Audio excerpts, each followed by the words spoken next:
नमस्ते दोस्तों, आज हम राजस्थान की मिट्टियों का टॉपिक पढ़ रहे हैं। तो आइए देखते हैं इस टॉपिक को। सबसे पहले राजस्थान में कितने प्रकार की मिट्टियाँ पाई जाती हैं उसके बारे में अध्ययन करते हैं। पहला प्रकार है रेतीली, बलुई और मरुस्थलीय मृदा। यह मृदा सबसे ज़्यादा पश्चिमी राजस्थान में जो थार का मरुस्थल है वहाँ पर पाई जाती है। देखिए कौन कौन से जिलों में: जैसलमेर, बाड़मेर, जोधपुर, बीकानेर, नागौर, चूरू, झुंझुनू, सीकर और गंगानगर। इस मृदा के कण मोटे होते हैं और ये अनुपजाऊ होती है। यह 33 सागर का अवशेष है। राजस्थान के सर्वाधिक भूभाग पर यह मृदा पाई जाती है। ये क्वेश्चन काफ़ी बार पूछा जा चुका है कि राजस्थान में सबसे ज़्यादा कौन सी मृदा पाई जाती है। तो राजस्थान में सबसे ज़्यादा रेतीली या बलुई या मरुस्थलीय, तीनों एक ही मृदा है, ये पाई जाती है। अब हम देखते हैं इस मृदा के कौन कौन से प्रकार हैं। पहला प्रकार है लाल रेतीली मृदा। तो ये नागौर, जोधपुर, पाली, जालोर, चूरू व झुंझुनू में पाई जाती है।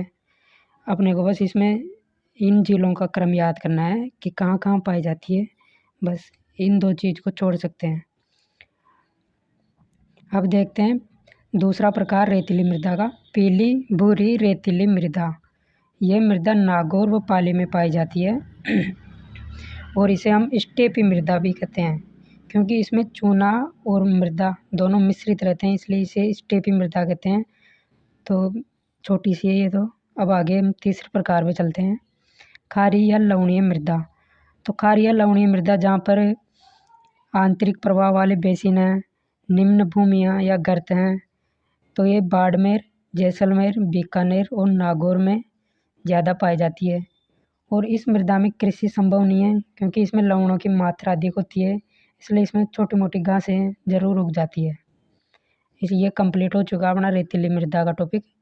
अब हम आते हैं भूरी रेतीली मृदा। भूरी रेतीली मृदा, यह मृदा भी लगभग अरावली के पश्चिमी भाग में पाई जाती है। अरावली के पश्चिमी भाग में जो रेगिस्तानी ज़िले हैं वहाँ पर यह मृदा पाई जाती है। इसमें बाड़मेर आ गया, जालोर, जोधपुर, पाली, नागौर, सिरोही, सीकर, चूरू, झुंझुनू, मतलब शेखावाटी तो पूरा आ गया इसमें। इसके अलावा ये बाकी ज़िले ये हैं। ये मृदा छोटे छोटे टीलों वाले भाग में मिलती है, अतः इसे ग्रे पेंटेड, धूसर मरुस्थलीय या सिरोजम मृदा भी कहते हैं। ये सिरोजम मृदा वाला जो ये चीज़ है, ये कई बार एग्जाम में पूछा जा चुका है, भाई सिरोजम मृदा कहाँ पाई जाती है। तो आपको ये याद रखना है। इसमें जैसलमेर नहीं है शामिल, बीकानेर और जैसलमेर शामिल नहीं है इसमें। इस मृदा की उर्वर क्षमता कम होती है, तो ज्वार, बाजरा, मूंग, मोठ अर्थात बारदानी कृषि की जाती है इसमें।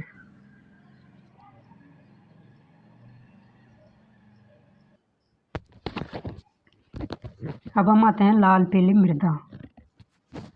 तो लाल पीली मृदा सवाई माधोपुर, भीलवाड़ा, अजमेर और सिरोही, इन 4 जिलों में पाई जाती है।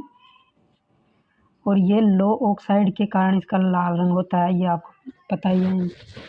तो ग्रेनाइट, शिस्ट और नीस चट्टानों के टूटने से ये मिट्टी निर्मित होती है। ये क्वेश्चन एक बार आ चुका है कि कौन सी मिट्टी ग्रेनाइट, शिस्ट और नीस चट्टानों के विखंडन से निर्मित होती है। तो ये लाल मृदा हो चुकी है अपनी। अब आते हैं हम लाल लोमी मृदा। वेरी मोस्ट, बहुत प्रत्येक एग्जाम में, मतलब लगभग एग्जाम में इसमें से क्वेश्चन पूछा ही जाता है।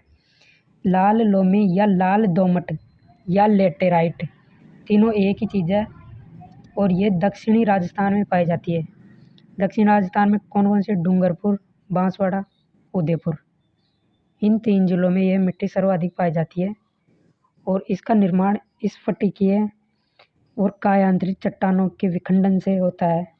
इसमें लौह तत्व की अधिकता है, इसलिए लाल रंग है, ये तो बेसिक सी बात है।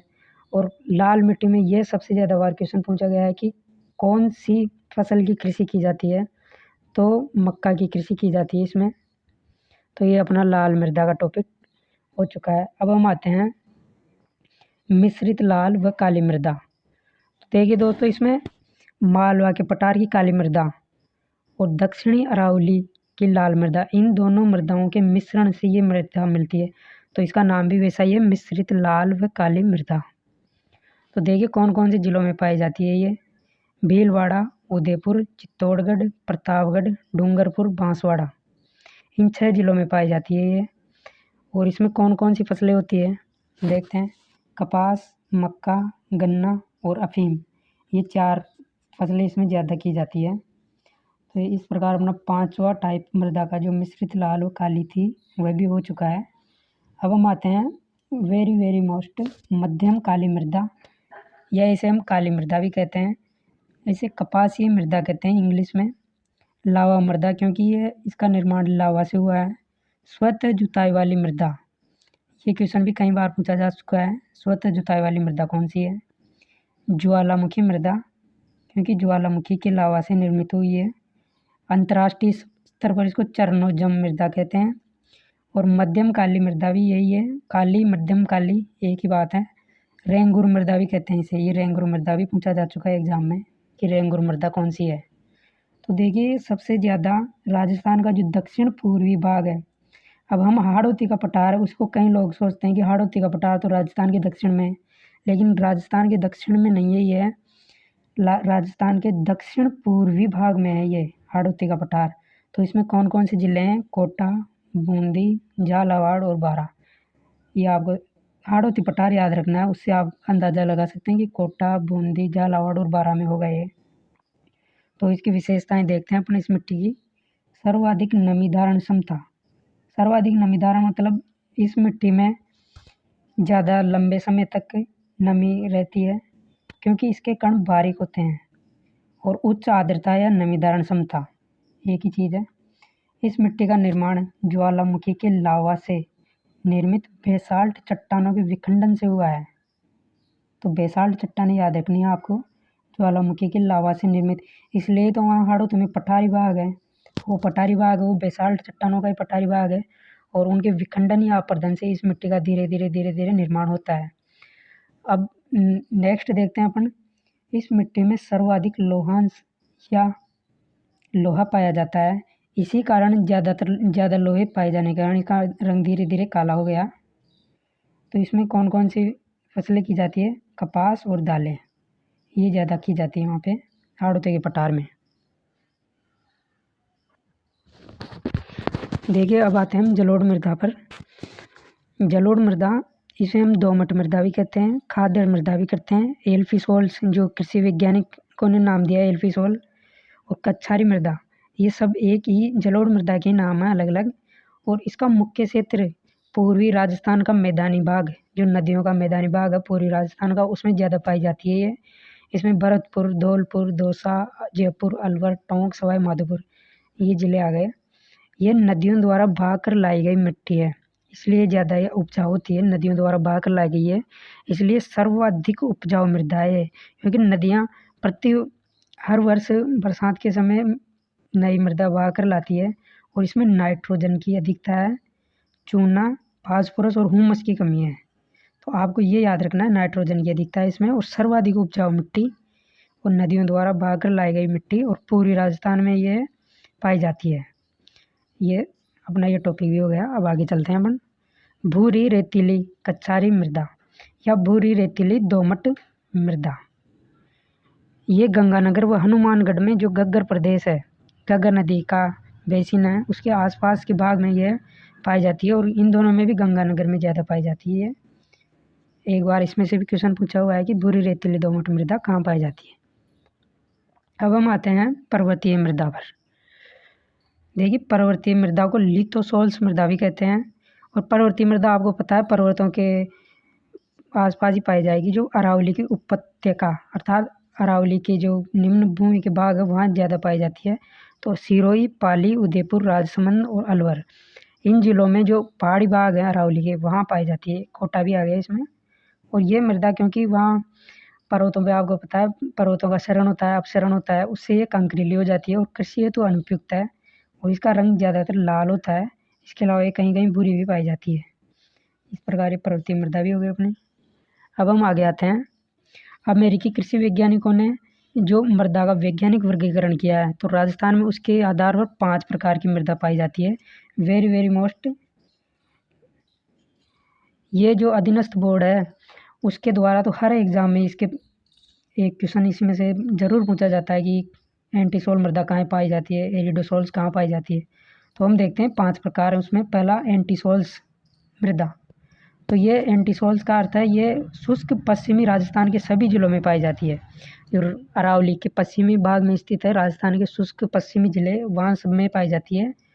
और राजस्थान में सर्वाधिक क्षेत्र पर यही मृदा पाई जाती है। ये क्वेश्चन कई बार पूछा जा चुका है कि राजस्थान में सर्वाधिक क्षेत्र पर कौन सी मृदा पाई जाती है। फिर आपको ऑप्शन दे देते हैं एरिडोसोल, एंटीसोल्स, एल्विसोल्स, इंसेप्टिसोल्स। तो उसका सही आंसर होगा एंटीसोल्स। तो एंटीसोल्स हो चुका अपना। अब एरिडोसोल्स पे आते हैं।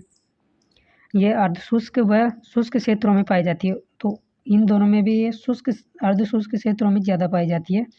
अर्धशुष्क क्षेत्र जैसे चूरू, सीकर, झुंझुनू, शेखावटीपुरा आ गया, नागौर, जोधपुर, जालौर, ये 3 जिले। इसके शेखावटी के अलावा ये 3 जिले हो रहे हैं इसमें। इन सभी में ये एरिडोसोल्स मृदा पाई जाती है।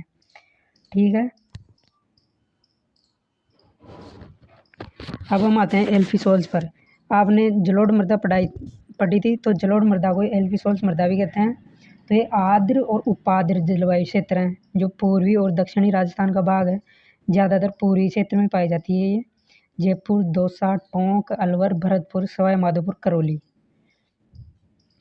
पूर्वी भाग में ज़्यादा पाई जाती है। आर्द्र जलवायु और उपाद्र ये भी पूछा गया है, आर्द्र और उपाद्र वाला भी। तो एल्फिसोल्स का हो गया अपना। अब अपन नेक्स्ट पे आते हैं इंसेप्टिसोल्स। इंसेप्टिसोल्स मृदा अर्धशुष्क व आर्द्र जलवायु के मध्य पाई जाती है। जैसे पश्चिम में अर्धशुष्क मृदा और पूर्व में आर्द्र जलवायु, इन दोनों के बीच में जो ये जिले हैं जैसे सिरोही, पाली, राजसमंद, उदयपुर, भीलवाड़ा, चित्तौड़गढ़, तो इन जिलों में ये पाई जाती है। और इसके बारे में भी पूछा जा चुका है कि इंसेप्टिसोल कहाँ पाई जाती है, ये जिलों का दे देते हैं उसमें। ये हो गया अपना इंसेप्टिसोल। अब हम आते हैं वर्टिसोल्स पर। वर्टिसोल्स आर्द्र और अति आर्द्र क्षेत्र में पाई जाती है। तो ये ज़्यादातर राजस्थान के दक्षिणी पूर्वी भाग में जो हाड़ौती का पठार है वहाँ मेन रूप से पाई जाती है, मुख्य रूप से वहाँ पाई जाती है। कोटा, बूंदी, बारां और झालावाड़ मुख्य रूप से। लेकिन इसके अलावा ये सीमित रूप में मतलब कम पाई जाती है डूंगरपुर, बांसवाड़ा, सवाई माधोपुर और भरतपुर, इन जिलों में भी पाई जाती है। तो इन जिलों का भी पूछा हुआ है, डूंगरपुर, बांसवाड़ा, सवाई माधोपुर और भरतपुर का पूछा हुआ है। कई लोग क्या हाड़ौती का पठार रट के चल जाते हैं, भाई हाड़ौती के पठार में पाई जाती है वर्टिसोल, परंतु इन जिलों में भी ये सीमित रूप से पाई जाती है, डूंगरपुर, बांसवाड़ा, सवाई माधोपुर और भरतपुर में। इस प्रकार ये अपना वर्टिसोल्स भी हो गया। दक्षिण पूर्वी राजस्थान में पाई जाती है ये। अब एक क्वेश्चन जो 2-3 बार पूछा जा चुका है कि राजस्थान के सर्वाधिक क्षेत्र पर कौन कौन सी मृदाएं पाई जाती है, तो उनमें क्या 2-2 का युग्म दे दिया था उन्होंने। वैसे तो एंटीसोल सबसे ज़्यादा पाई जाती है राजस्थान में, एंटीसोल, उसके बाद एरिडोसोल्स पाई जाती है, और ये दोनों मिलाकर सबसे ज़्यादा वैसे है ही।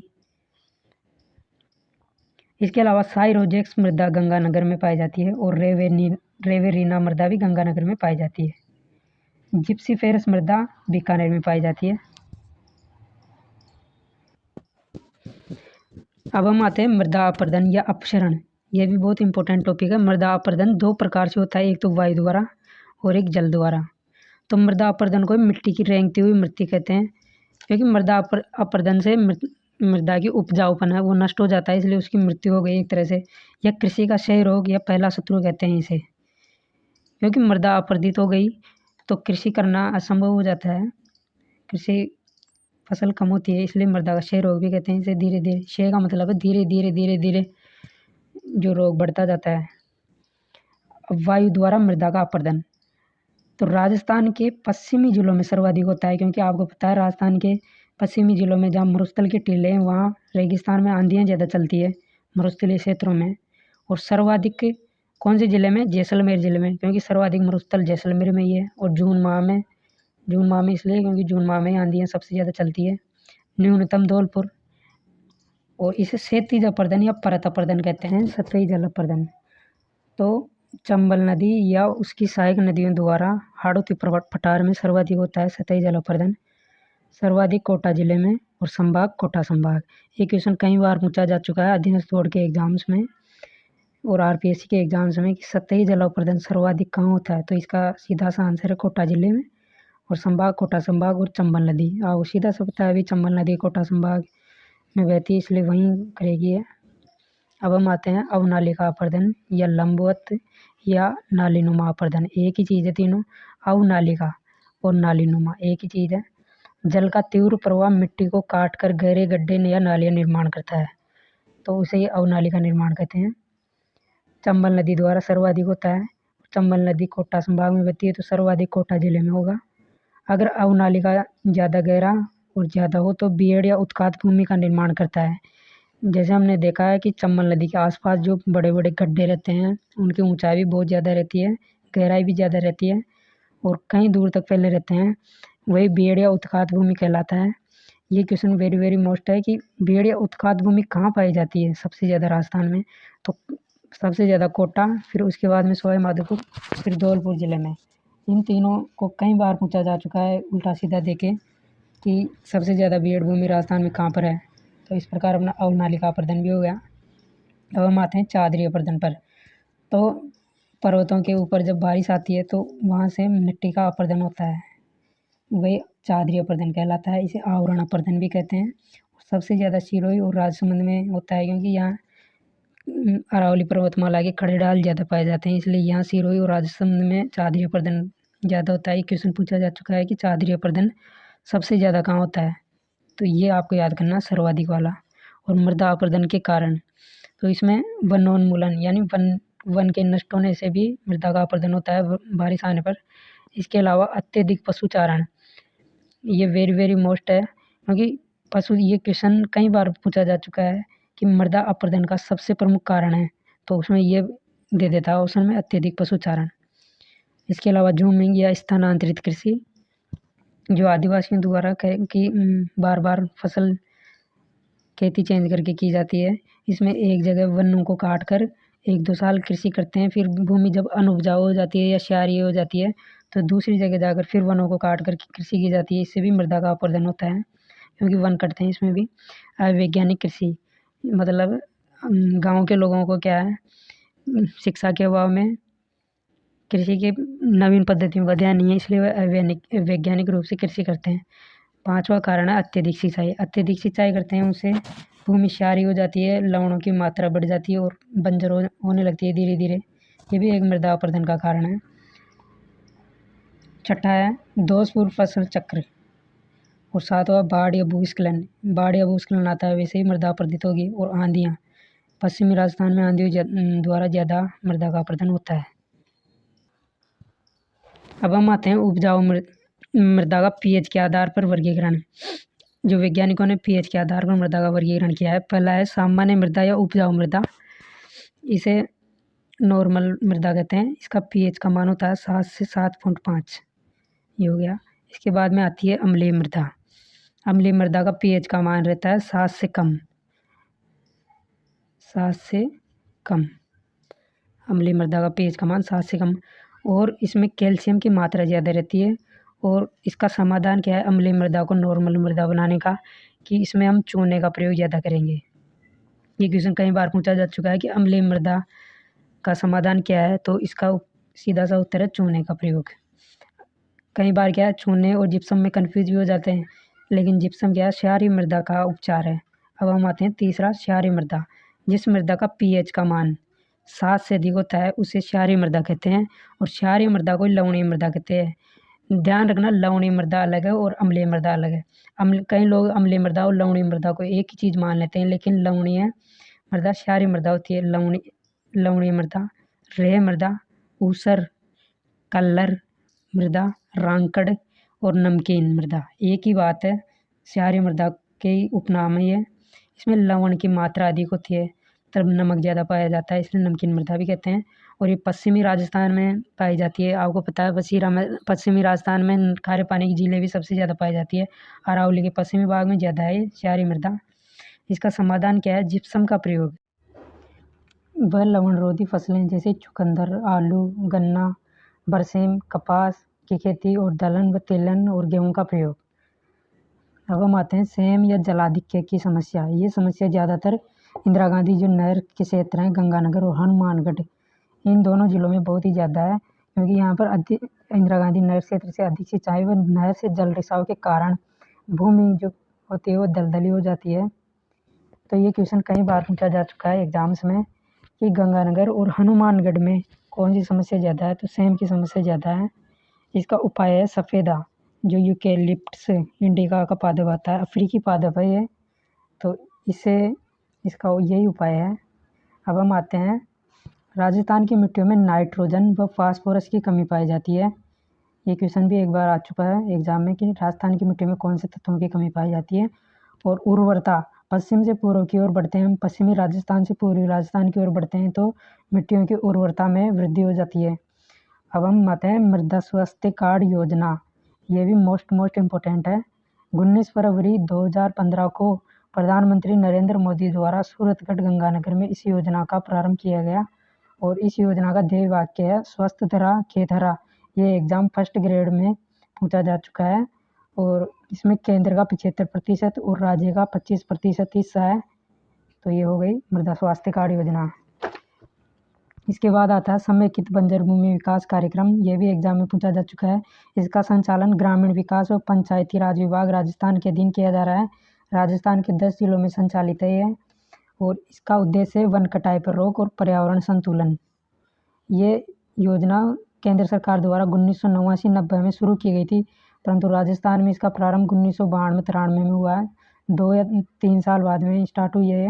राजस्थान काश्तकारी अधिनियम, ये भी वेरी मोस्ट है, कई एग्जाम्स में पूछा जा चुका है कि राजस्थान काश्तकारी अधिनियम 1955, 15 अक्टूबर 1955 को ये शुरू हुआ था।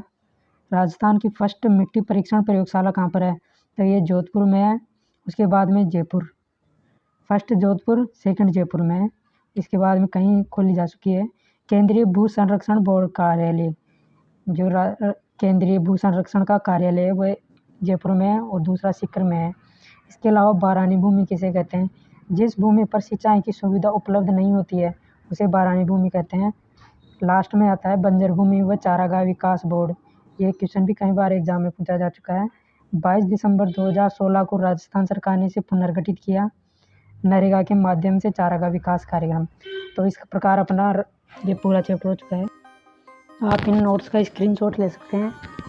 मेरा दावा है कि इससे अच्छे नोट्स आपको पूरे राजस्थान में नहीं मिल सकते। तो देखिए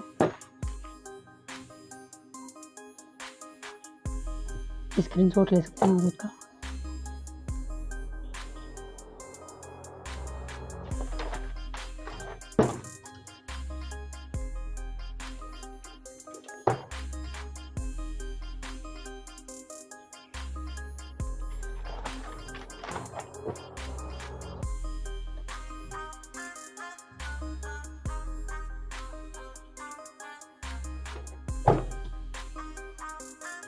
थैंक यू दोस्तों।